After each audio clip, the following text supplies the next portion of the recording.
mga kapartner, medyo mainit pa rin ngayon ang usapin sa flood control projects under Marcos admin na pinunduhan simula noong 2022 at sa kasalukuyan na umabot na 1.2 trillion pesos. Grabe yung Blue Ribbon Committee Senate hearing. Pero ngayon mga kapartner, ano po ang inyong masasabi ngayon na niluluto na po yung lookout bulletin sa lahat ng mga kontratista na may kinalaman dito sa manumalyang flood control projects? Dapat ba ma-hold na yan sila? Baka magsiliparan, partner Badong?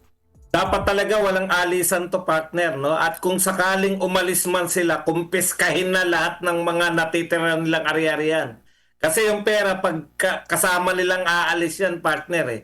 Pero lahat ng kanilang mga real properties, yung mga naiiwan, katulad nga yung mga diskaya, no? 40 yung pinag-uusapan. 12 lang yung nakita dito sa kanilang garahe. Pati pala yung mga mamahaling sasakyan na ilalayo din ng mga kontraktor na to, kaya talagang dapat talasan, no? Talasan ng mga nasa immigration, no? Itong mga ang problema, kilala ba nila lahat tong mga partner? Yun nga ang problema dito, partner Bads at saka partner Wisdak, ano? Kasi hindi lang dapat mga kontratista, lalo na itong mga kongresista at siguro kasama na rin siguro yung kanilang mga julalay dyan, dahil mayroon na po tayong mga nakikita mga video, mga partner, na may mga kongresista na po na pumupunta na po sa ibang bansa at karay-karay po ang buong pamilya, karay-karay ang kanilang mga bodyguards, lahat kumpleto mga partner. Tapos kung makikita mo, napakaraming malita. So anong mangyayari dito? Para bang doon na sila maninirahan sa ibang bansa. So kung accountability pag-uusapan, kung talagang dati kasi maiingay ito mga kongresista na ito eh. Sa lahat ng mga hearing, lalo nang ginanap nila dyan sa Quadcom, napakaiingay na mga ito. Accountability, puro ganun sila noon. Towards doon, lalo na sa pag-impeach kay BP Inday Sara. Ngayon, kayo na ngayon ang nakasentro dito sa accountability. Bakit ang tatahimik ninyo? Bakit itong isa, lalo na itong si Saldi mo, hindi na nagpaparamdam mula pa nag-umpisa itong 28 Congress, mga kapartner? Okay mga kapartner, sabi nga ni Ma'am RJYC Vlog, May 8 pa daw pong nakaalis na since walang hold departure order sa kanila. So yung iba yata nagsilayasan na daw eh. At ayon naman kay Jason Capispian, nawala yung ibang sasakyan ni Diskaya, naiwan pa yung payong. Naiwan daw yung payong. Okay. Payong na lang ang naiwan. Yun yata. Alam mo, partner, kung bakit naiwan yung payong? Bakit, partner? Partner, hindi pa bayad yung payong sa Bombay, hulugan pa yun eh. Kinas yung kotse. Yung payong ang hulugan. Payong yung nagdala doon eh. Ayan partner, bago po tayo uminit dyan sa flood control, teaser pa lamang ho ito. Sa mga nandyan sa comment section, mag-comment lang po kayo, naaninag namin ho kayo at mag-subscribe din. Okay, punta na po tayo sa opinion mo. Ito, medyo mainit din po ito mga kapartner. Correct. Oo, grabe, kailangan ito natin kontrahin, pambihira. Sang-ayon ka ba na si SOJ Boyeng Rimulya ang itilaga bilang ombudsman? Partner Badong? Alam mo, hindi karapat-dapat si Boyeng dyan, no? Kasi alam nyo po yung ombudsman, parang korte rin yan, no? Pinakamainam dyan, yung mga sanay sa korte. Ibig sabihin, yung mga galing po sa pagiging judge o dating mga justices. Kasi, alam nyo mga partner, yung mga nakakagawian ng mga justices at judge, yung pagiging patas, no? Kung hindi man sila matatawag na, siyempre meron ding may makalokohan dyan. Pero yun yung trabaho nila eh.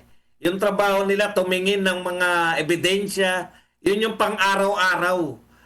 Kumbaga sa teacher, automatic na sa yung pagtuturo. Ganon din siguro yung mga engineer, marunong ka magplano. Pero kung politiko kasi partner, ang ilalagay mo dyan, at ang ombudsman, ay ang nililitis ng mga kaso riyan ay tungkol po sa mga tao ng gobyerno. Alam naman natin ang politiko, meron pong pinapanigan at may kinakampihan lagi yan dahil meron silang mga political parties. At alam natin na itong si Remulla ay hindi po to, ay talagang politiko to, kahit na nga tinatawag natin siya ngayon Secretary of Justice. Pero kitang-kita natin yung kung paano siya pumapanig sa isang sa nag-uumpugang malalaking bato ng politika, ay meron siyang pinapanigan. Ito nga yung mga Marcoses. Kaya, sa perception pa lang ng mga tao na ito, ano man ang gawin niya, yung perception ng tao, ito ay kakampi lamang dito sa mga Marcoses, partner. Partner Bimar. Oo, partner, tama ka dyan, partner Buds. At isa pa dito, maidagdag natin kay Boyeng Remulla, wala siyang itikitang moral. Sapagkat ang moralidad dito, mga kapartner, una, mayroon siyang kaso dyan mismo sa ombudsman. So para bagang sinasabi mo na okay lang pala na mapunta ka dyan kahit ikaw ay mismong inuusig ng gusto mong puntahan. How come na may kahihiyan ka ba para puntahan yan samantalang ikaw mismo alam mong kinakalaban ka niyan, alam mong mayroon ka dyan pananagutan? Siguro kung pwede ka ma-assign sa ibang bagay, pero dito medyo sablay eh. Ang halimbawa lang mga kapartner, dagdag lang natin halimbawa. Kung ito si Boyeng Remulla sa kasakaling ma-line ito doon naman sa pagiging Supreme Court Justice, Chief Justice. Kung kakasuhan naman siya, may mga kaso siya ngayon na nakaano sa mga regular court. Tapos ngayon mag-a-apply siya para maging Chief Justice. Nasaan ang moralidad niya noon? Ang titingnan ng taong bayan lagi sa kanya, wala siyang kredito para mapunta diyan. Kumbaga, oo, malagay ka diyan dahil sa brinaso lang o dahil sa appointment ka lang talaga, pero hindi mo makukuha yung kumpiyansa at tiwala ng taong bayan, mga partner. Okay, ito nga ayon nga po kay Ann Sanchez, hindi ako sang-ayon dahil ang laki ng bias niyan. Sabi naman ni Robin Mi Solidides, ang daming deserving sa posisyon bilang ombudsman, daming mga judges dyan na qualified. Sabi naman ni Victoria Donato, tama kayo dyan, hindi karapat-dapat si Boyeng. Alam niyo po kasi mga kapartner, itong si Boyeng Remulla, alam naman talaga natin hindi siya swak sa ombudsman dahil may mga kaso nga hindi siya pupwede dyan sa posisyong iyan. Ang problema, itong si Boyeng Remulla ay kakampi ni Bongbong Marcos at siyempre mag-appoint yan at nasa kay Bongbong pa rin ang lahat ng kapangyarihan at lalo na po itong sinasabi ni Senator Amy Marcos, mga kapartner, na ibinulatlat mo kagahapon na umano'y plansi na ngayon. Plansi na ngayon ang mga kalaban ng mga Duterte. Noong una sa PI, hindi sila umubra. Pangalawa sa impeachment, wala nang kwenta. So ngayon, partner, batong plansi na daw.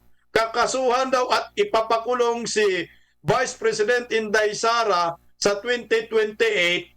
At ang magpapakulong ay itong si Boyeng Remulla pag naging ombudsman. Ano po ang inyong masasabi dito, partner Badong? Yun na nga, partner. Yun yung nakikita talaga natin na bias niya, no? Taka, kahit nung yan, nakakatakot yan, no? Kasi wala na silang, hindi talaga nila matibag yung pangalang Duterte. Gagawin nilang lahat. At meron na tayong karanasan kay Remulla na pwede niyang gawin ang lahat. Kung hindi tayo nagkakamali, isa siya. Talagang hindi tayo nagkakamali. Isa talaga siya sa mga utak ng pagpapadakip kay Tatay Digong at very, very proud siya, no? Nakasama ron. Inaako niya yan, hindi niya tinatanggi yan. Kaya kung may kakayahan siya na ipakulong sa ibang bansa si Tatay Digong, mas lalo siyang may kakayahan na ipakulong si BP Sara, lalo na ang dali na mga magsampa na reklamo sa ombudsman, mga partner. Tsaka dagdag ko lang, tignan nyo po kung gaano po siya, no? Paano po yung mismo yung anak niya, yung nakasuhan yung anak niya sa kung hindi ako nagkakamali sa marijuana, no? Kung Correct. ilang kilong marijuana yan, ay ang bilis. Samantalang yung iba, pag may mga ganyang kalaki, halos makulong na habang buhay sa bilangguan, mga partner. Partner Ayun. Bimor. High grade na Mary Jane yung tinutukoy ata ni partner Buds, ano? At ito ay isang gumimbal din po sa atin na naging breaking the record sapagkat wala pang na-involve sa history ng Pilipinas na ganito kabilis. In the span of wala pang 3 months, itong anak ni Boying Remulla na actually mga kapartner, hindi naman po natin sa inuukil-kil or kine-question yung naging decision doon ng judge. Pero ang base sa ating pagkakalam, ito daw po ay na-dismiss dahil sa technicalities. No? Dahil lang sa dalawang reason yun eh. Tandang-tanda ko po ito mga kapartner kasi dito ako nag-umpisa dati mag-reaction sa mga political vlogs. No? Yung isa, ang reason dahil yung pangalang Jose wala doon. Kasi dapat kumpleto yung pangalan. Wala yata yung Jose. Hindi na ilagay. So, Remulla III, parang ganun lang yung basta wala yung Jose na nakasulat doon. Isa yung ginamit. At saka yung chain of custody ng mga ebidensya. Pero, ang pagiging pagdidismiss sa kanya ay tungkol lang dito sa technicalities lang. Hindi talaga siya napatunayan na nagkasala o hindi nagkasala dito sa na to. At ang matindi pa diyan, napakabilis. So itong mga partner, nagiging bahid ito kay Boying Remulla na tumatak ito sa sambayan ng Pilipino, tas ngayon haharap siya para mapunta diyan na mayroon na namang ini-issue sa kanya ngayon na ito nga sinisiwalat din ni Senator Amy kahapon, natin na rin na reaksyonan dito mga partner, na di umano may balak silang i-pressure itong nandyan ngayon na deputy para mabigyan si Boying ng clearance. Kasi itong clearance, ito ngayon yung magsisilbing ni Boying, clearance ni Boying para makapasok siya ngayon dyan, para maging qualified siya sa nomination kasi unqualified talaga siya dahil nga mayroon siyang kasong kinakaharap dyan sa ombudsman na yan. So mga kapartner, lahat ng mga ito, mahalaga ditong taong bayan na wag po tayong tutulog-tulog dito kasi bukas makalawa, magkakagulatan na naman tayo katulad ng nangyari kay Tatay Digong na hindi po sa hinagap inaasahan na si Tatay Digong makikidnap ng ganung-ganung kabilis. Yan partner, sabi nga ho ni TC Rubihis, palagay ko laging nanonood itong si TC Rubihis sa ating mga vlog. Hindi daw sumusunod sa batas si Boying kasi si Boying siya ang batas. Correct. Mahirap po yan, no? Mahirap pag ang pakiramdam ng ombudsman siya ang batas. Lalo na direkta. Ito nga SOJ lang siya eh. Pinaghinalaang may kamay siya ron sa pagkakabsuelto ng anak eh. Lalo na to, siya mismo yung ombudsman. Yung impartiality ni Boying, malaking questionable talaga yan. Unang-una yan mga kapartner, pag merong iniimbestigahan, pinapangunahan niya eh. Sinasabi niya agad na guilty, walang presumption of innocence. Itong Department of Justice Secretary, na ano na natin yan kay General Bantag, Pastor Kibuloy, at sa iba pang mga pinagtripa nila, si Tibes. Talagang pinapangunahan ni Boying Remulla itong mga prosecutors. Eh siyempre, prosecutors, under naman ng Department of Justice yan. Correct. Alangan namang kukontra yung mga prosecutors sa sinasabi ng Department of Justice Secretary. Pag sinasabi ni Boying guilty, guilty ka talaga. Kung maging ombudsman ito, edi ubos lahat ng mga Duterte, kasama na tayo, partner Badong, mabilang ko tayong wala sa panahon na. Mga partner, no? Mayroon akong i-share ko lang sa inyo mga partner. Mayroon akong napanood kay Senator Marcolita diyan sa programa nila. Okay lang ba banggitin lang naman natin para at least mayroon tayong basihan. Itong si Senator Marcolita, mayroong programa diyan nga sa NIT 25. Napanood ko lang mga partner. Mayroon siyang nabanggit na ito daw mismong si PBB ang kanyang nakausap. At habang nakausap niya ito si PBB marap-harapan, mayroon siyang itinuturo na ito yung karapat-dapat na maging ombudsman. Ngayon, aside from doon sa 17, at doon sa 17 na yon, nandoon si Boying kasama doon at ang pagkakasabi pa ni Senator Marcolita, sabi daw nitong nitong kanya sinasabihan na na ikaw dapat maging ombudsman, hindi ako nag-apply Wala ako doon sa list So maliwanag, tinutukoy noon na wala siya doon, hindi siya kasama doon sa 710. So kasama doon si Boying sa 710. So ngayon sabi ni pwede naman sabihin ng Pangulo yan, ayoko niyan, i-reject ko yung 79. Pasok ka na, mag-ano ulit sila ng other set ng so ikaw na. So anong tinutukoy ko dito mga kapartner? Ang sinasabi ko lang, parang kahit papaano, base doon kay Senator Marcolita, total, sinabi naman niya, andyan daw mismo si Congressman Sandro na kaharap daw. Tanungin niyo, sabi niya, nakaharap daw mismo si Congressman Sandro na mayroon siyang binanggit na pwedeng maging ombudsman aside from 17 na nakasalang ngayon, nakasama nga si Boying. So, kung akong tatanungin mga kapartner, nagtitiwala ako na sana kung sino man yung tao na inaano ni Senator Marcolita, magiging maayos ang ombudsman mamaya o balang araw, partner. Kaso nga lang partner, nag-umpisa na po yung Judicial and Bar Council patungkol dyan sa interview hito na nga mo, pinag-uusapan na ngayon.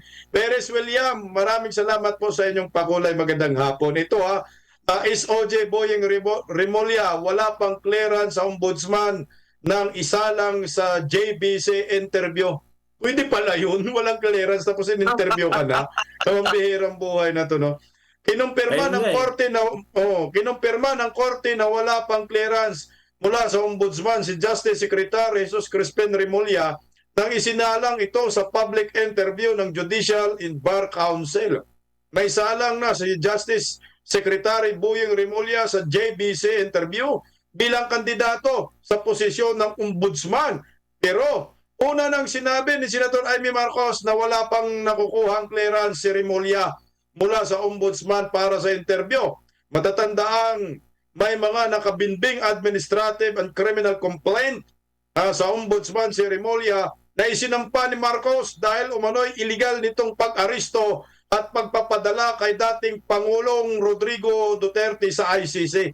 Nilinaw ng Korte Suprema na bagamat wala pang clearance si Remulla, pinahintulutan pa rin siyang may salang sa public interview. Maaari raw isumiti ang clearance ilang linggo bago ang deliberasyon. Kung hindi ito maisumiti, hindi siya maaaring maisama sa shortlist ng mga kwalipikado. Mahalaga niya ang clearance para mapatunayang malinis at walang kinakaharap na criminal o administrative case ang isang aplikante. Mikos partner Badong, ano masasabi mo dito? Yun nga partner, no? Bakit nila i-interviewin kung wala pang clearance, partner? Di ang dating sa mga tao niyan, pag biglang nagkaroon ng clearance sa panahon na pwede pa siya magpasa, minadali. At ang tingin natin talaga dyan, no? Eto pong pag gustong-gusto nilang mailagay talaga si Remulla kasi tanging si Remulla lang po yung may kakayahan na kamuhian man siya ng mundo basta yung kanyang papel. Halimbawa, kamuhian man siya ng mundo basta madakip si Tatay Digong, may tapon sa Netherlands, wala siyang pakialam. Dito partner, ang daming issue ngayon ngayong pamalang ito na pwede talagang kakasuhan o makakasuhan talaga kung iba yung ombudsman, mga partner.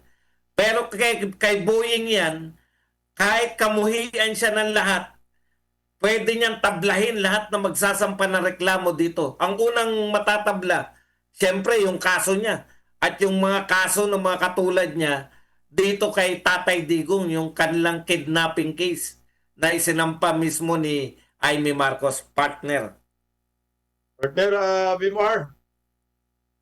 Yun nga, isa pa yan, dapat, kasi requirement yan na dapat may clearance muna So, yung GBC na ito, hindi naman po tayo sa nagdudunong-dunong, nagganuhan. Para bagang, kung rules ninyo yan, dapat sundin nyo na rin naman sana. Para kahit papaano, magkaroon po ng, yung payapa ba, ang kalooban ng taong bayan, na kahit pa sino pang mailagay ninyo dyan, ay mayroon pong peace of mind. Ang problema kasi sa atin, mga kapartner, parang inuunti-unti tayo nitong administrasyon na ito na ilagay sa atin yung isipin, ipadama sa atin yung mga abnormalities na pagiging new normal. Ganyan po ang gusto nilang iparamdam sa atin, mga kapartner. Pero hindi naman po tama 'yan. Kasi yun nga dapat yun pa lang, doon pa lang sana, sige, wala ka pa namang clearance, o tabi ka muna, chupi ka muna. Pag nakakuha ka ng clearance, saka ka ngayon pwede namin entertainin. Di ba ganun naman dapat? Yun sana ang gagawin nila. Pero dahil nga sa ginawa na po ito ngayon, nakatuloy na po siya, para bang nag-aantay na lang siya kasi di ba na-reaction na natin kahapon ayon kay Senator Aimee, pinipressure daw itong ngayon, deputy ngayon na ombudsman. So, para mabigyan siya ng clearance. So, ganun na nga lang talaga ang kanilang gagawin. Ipipilit at ipipilit nila yung kanilang gusto. Ano na lang ito, isa pa ito sa sinasabi siguro ni BP Inday Sara, Sarsuela lang ang kanilang mga galaw lagi. Oo nga pa kapartner, no? Ako po ay nalibadbaran talaga under Marcos admin. Lahat na lang ng dapat sundin na mga proseso sa batas, sa lahat, sa government agencies, government offices, hindi na po sinusunod eh. Mantakin mo partner, oh. Pag ikaw nag-i-empleyado ka, nag-apply ka ng trabaho, hinahanapan ka ng tinatawag na NBI clearance para masigurado ng ating ina-applyang kumpanya na ikaw ay hindi kriminal at wala kang kasong kriminal. Pero ito si Boying Rimulya, ang applyan, ombudsman, tapos yung in-applyan pa niyang departamento, may kaso pa siya dyan, at alam ng taong bayan na may kaso siyang kriminal at administratibo. Bakit ito pinagbigyan ng Judicial and Bar Council at in-interview na para bang sinabi, o sige, interviewin na namin kayo, pero i-comply mo to be follow, ikaw na magiging ombudsman. Ito ba yung gusto pong ipahiwatig ng Judicial and Bar Council sa mga Pilipino? Minamind conditioning na tayo. At bakit yung ibang aplikante hindi man pumapalag sa ginawang proseso ng Judicial Bar Council? Kasi ganito kasi yun eh. Pag mamimili ka ng aplikante, dapat pag nandyan sa harap po yung aplikante, kailangan yung aplikante mo mag-comply lahat sa mga requirements na kailangan mong hanapin, na gusto mong makita. Ano bang klaseng katao ka? Demonyo ko ba? O sobra kang demonyo? Kasi hindi tanggap dito ang demonyo eh. Kasi nandito tayo sa paraiso, nandito tayo sa kalangitan. Ang demonyo nasa kabila, nasa impyerno. Hindi pwedeng ganun eh. Baka maghalo-halo tayo dito. Parang lumalabas ang mga Pilipino ay walang mga alam at ginagawa na mga tanga ang mga Pilipino ng mga nasa gobyerno ngayon. At hindi po pwede ito mga kapartner na magbulag-bulagan tayo. Kailangan bubusis tayo dito. Kontrahin natin ito. Hindi po pwede si Buying na maisalang dyan na walang requirements. Ano po ang mangyayari dito sa prosesong nila at sistemang ito? Kung pinagbigyan nila ito, ibig sabihin, lahat ng mga kriminal, lahat ng mga may administrative case sa ombudsman, pwede pala rin mag-apply bilang isang ombudsman. Yun ang nakakatakot dyan, partner. Sa madaling salita, partner, wala nang makakasuhan na tiwaling tauhan ng gobyerno ngayon. Dahil mismo yung mamumuno, i-absuelto niya, ang kauna-una niya i-absuelto yung sarili niya at mga kasama niyang kinasuhan dito kay Tatay Digong. Grabe yun, partner. Never before na wala pang nangyari na mayroong Pilipino na pinakulong sa ibang bansa. First time na nangyari yan, at ang first time na yan ay ginawa pa sa dating presidente na wala namang pong kasamaang ginawa sa atin kundi maglingkod lang ng tapat at hindi magnakaw ng kaban ng bayan. Alam mo, partner, kung titignan mo, no, kung sino yung mga involved dito sa mga pangalan na pag-uusapan, lalo na yung mga galit na galit. Alam mo na ngayon kung bakit pala sila galit na galit. Kasi sila pala yung pangunahing involved dito sa mga flood control fiasco na to, no? Kumbaga, banata namin si BP Sara, banata namin yung mga Duterte para hindi kami mapuna na kami pala yung numero unong magnanakaw dito sa flood control projects. Partner. Partner Buds, may ano lang ako. May liliwanagin lang ako. Di ba yung ombudsman, under pa rin naman ito ng Supreme Court? Hindi, separate yan. Separate yan, partners. Sandigan Bayan, partner. Sandigan Bayan. Sandigan Bayan. Ano yan, separate Sandigan yan. Bayan. Kaya wala nakakasakop dyan na ano. Parang Comelec, ganun. Wala nakakasakop sa kanila. Special ano sila. So isa pa rin itong mga parte ng aking tinitingnan dito kasi nga ito na ngayon may naglalabasan na ngayon na mga patungkol nga dito sa flood control projects mga official din ng gobyerno ang mga medyo nalalagay sa alanganin dito at maaaring maimbestigahan. Kaya pag nagkataon dyan sa ombudsman, para bagang pinapamukat na sa atin, pinapadama na sa atin na mayroon na silang ginagawang preparation para kung sakasakaling dumating ang araw, makakaligtas sila pagdating sa ombudsman, mga partner. Partner, mantakin mo yung plano nila. Ipakulong daw si Vice President Inday Sara at si Boying ang magpapakulong. Pambira. Pambira naman itong nasa gobyerno ngayon. Masyado ng obsis, masyado ng sakim, ang kakapal ng mga mukha, hindi na nahihiya, kung ano-ano na lang nasa isip para manatili sa kanilang posisyon sa gobyerno. Ayaw na yata nila mag-2028 election kasi nakita nila wala silang panama kay Vice President Inday Sara. Kaya ang ending plan C di umano ayon kay Jaime Marcos ipapakulong bago mag-2028. Partner Badong, may dagdag ka pa ba? Next round na ako. Okay, ito mga kapartner, ito diretso na tayo sa pinakamainit na usapin ngayon. Total nabanggit naman natin. Ito, DPWH may special status sa budget process. Ilang senador pinuna ang proseso dahil sa posibleng korupsyon. Pinahayag ng Department of Budget and Management na may special na proseso ang Department of Public Works and Highways sa pagbuo ng National Expenditure Program o NIP. Sa halip na dumaan sa karaniwang pagsusuri ng DBM, direktang isinasama ng DPWH ang kanilang mga proyekto dahil umano sa kanilang expertise at mga tao sa ground level. Ngunit pinuna ito ng mga senador tulad ni na Senator Erwin Tolfo, Senator Win Gatchalian matapos lumabas ang mga proyekto na magkakapariho ng halaga na 149.75 million. Hinati-hati lang at may kahina-hinalang detalye. Gate ni Gatchalian, ang ganitong special treatment ay nagiging ugat ng korupsyon dahil nilalampasan nito ang sariling patakaran ng DBM sa pagiging shovel-ready ng mga proyekto. Binanggit din ang mga red flags gaya ng duplicate projects, walang malinaw na plano, station numbers at mga item na inuulit taon-taon. Pinahiwatig ni Tolfo na maaaring ito ay kalintulad ng pork barrel insertions. Kaugnay nito, nagkaroon ng leadership shake-up sa DPWH matapos ang mga aligasyon ng ghost flood control projects. Mga kapartner, nandyan sa comment section, sa tingin ninyo, dapat bang alisin ng DBM ang special status ng DPWH sa budget process upang masiguro ang transparency at mabawasan ang posibilidad na korupsyon? Partner ba ito? Alam mo partner, nung una tayo nagsisimula, akala natin yung problema ng budget, yung mga insertion lang na nagaganap dito sa BICAM, no? Yung hindi pinapaalam. Ngayon, nakita na po natin dahil nag-imbestiga sila Marcoleta sa Blue Ribbon na pilit na minimeno si Marcoleta at pinasisikat na naman si BBM na parang si BBM pa magiging hero sa mga investigasyon na to. Alam mo partner, ngayon ko lang nakita tong sa NEP pa lang pala, no? Mali yung pananaw natin na kung hindi ginagalaw yung NEP, hindi naglalagay ng insertion, ay walang problema. Dito partner, bukod sa insertion ng small committee, insertion ng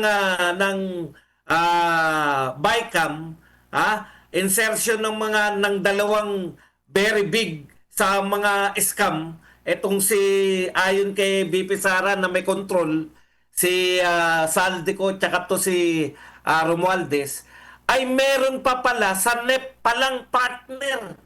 Eto yun.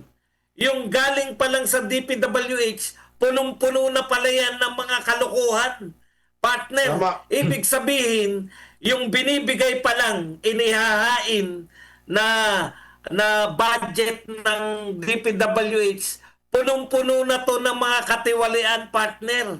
Katunayan nga, yan nga yung pantay-pantay. Alam mo, sa kakikinig natin, bakit may mga pantay-pantay na budget? Bakit mga ganun?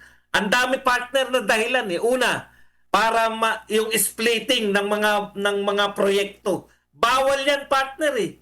Kasi yung pag may splitting kasi partner, 'di ba may mga kategory yung mga contractor, hindi pwedeng mag-bid yung mga contractor na 1 star o 2 star sa malalaki. Kung isang proyekto lang yung partner, maraming hindi magko-qualify to bid.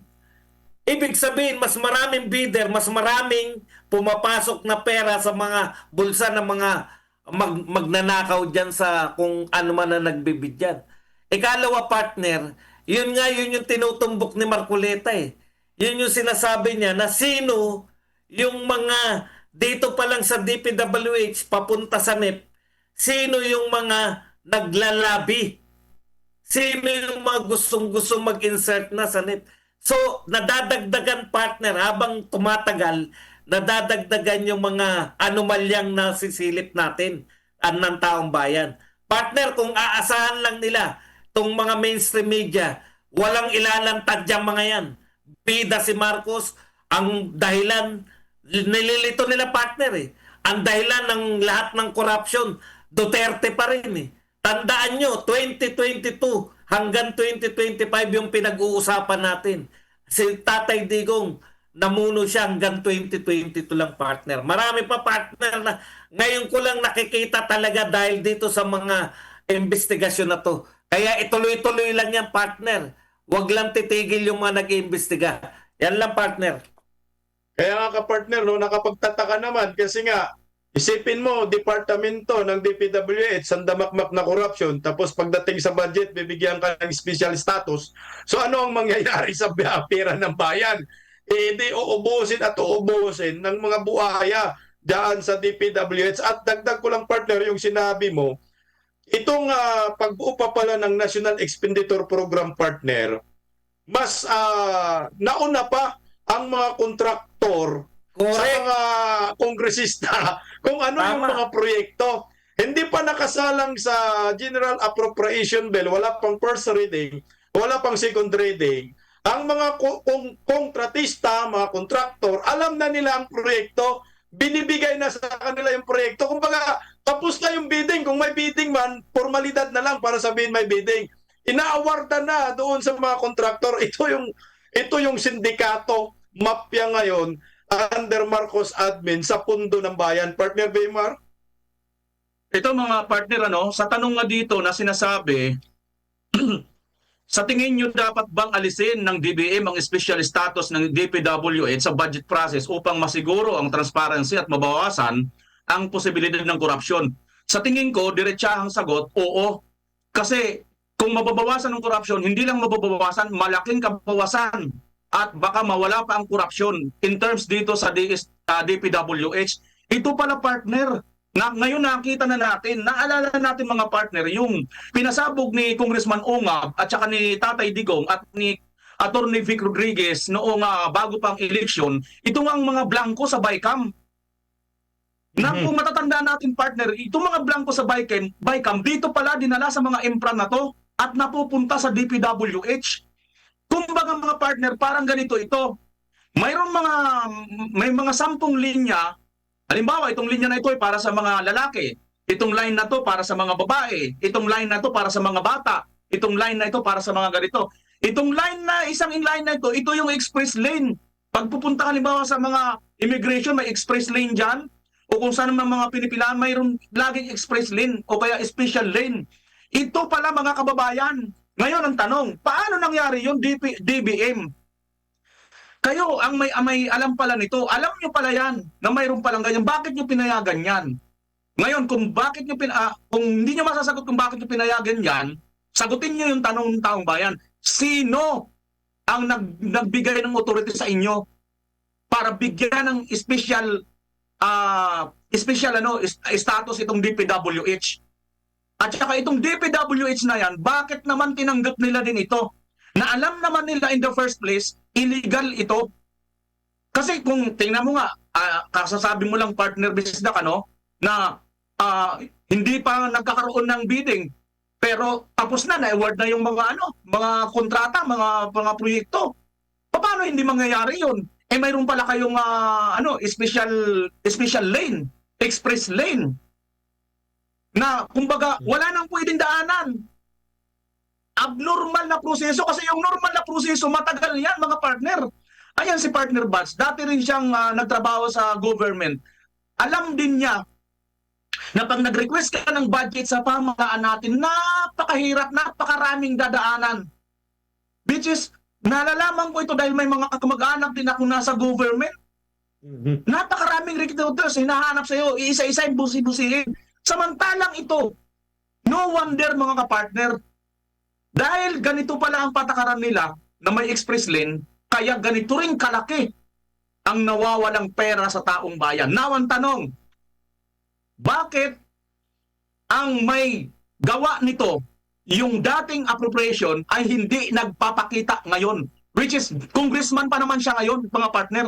Kasi may napanood akong interview ni Congressman Toby Chanco nang tinanong siya kung nasaan si Saldico, nagpakita na ba? Mulat sa pool daw, nitong binuksan nitong 20th Congress, hindi pa nagpakita. Ito ang tanong natin mga partner. Kung kayo naniniwala na wala kayong kinalaman dito sa mga ganitong katiwalian, bakit hindi kayo lumantad? Bakit hindi kayo matapang ngayon sumagot sa taong bayan? Dapat sumagot kayo.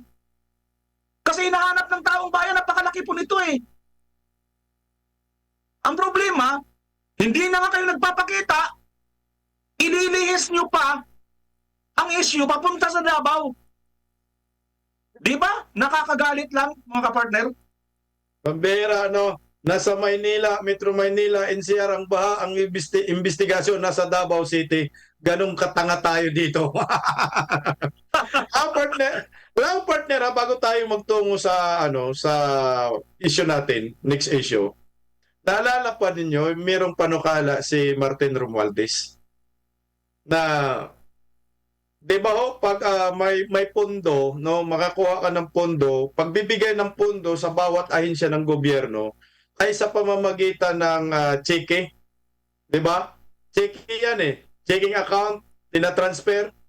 Ngayon, mayroong panukala si Martin Romualdez na dapat daw cash na yung ibibigay mismo sa mga departamento pag nagbigay ng pondo, pahintulutan na. So, ibig sabihin, pag cash, di easy money, gulaki sila. Mabilis ang korupsyon na mangyayari sa gobyernong Marcos kung pahintulutan nila ito. Wala nang mga parang signatory. Kasi chiki kasi yan, kailangan may signatory. So ngayon, wala nang signatory, bigay mo ng pera, tapos na. So nakaw na agad, diretso na sa bulsa. Ganon yung panukala ni Martin Romualdez. Baka yun yung plano ng kaibigan niyang si Saldico